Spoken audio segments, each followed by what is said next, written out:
Hey, New Day! Katy Krippaehne here, for those of you that don't know me.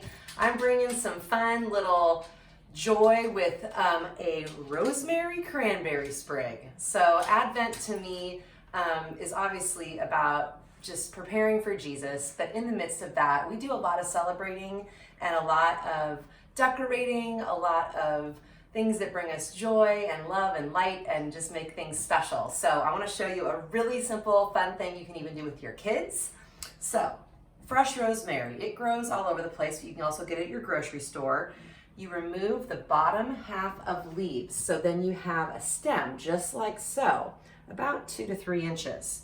Fresh cranberries, maybe you have some of these left over. They're really fun to decorate with too. If you haven't ever done that, throw them in a bowl and put a candle in there. Looks really cute. I'm using a thermometer, but you could also use a screwdriver, and cranberries are pretty hard, so you want to go through and pierce each cranberry through the center, and then I'm just going to simply thread it, because rosemary's got a real woody end. It's pretty hardy. I'm going to thread it through the end just like so.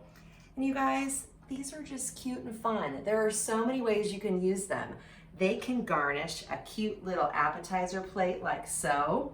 Some cheese and crackers suddenly looks super special.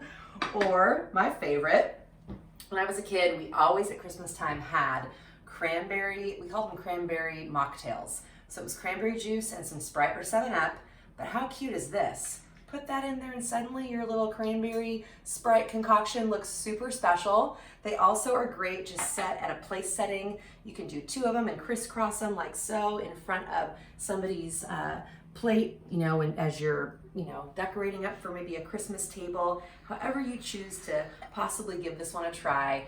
I hope that you find joy in this season and just connecting to beauty and hospitality and all the things that surround us in this season of Emmanuel, God with us. So cheers, miss you guys, saying prayers for everybody, and Merry Christmas to you all.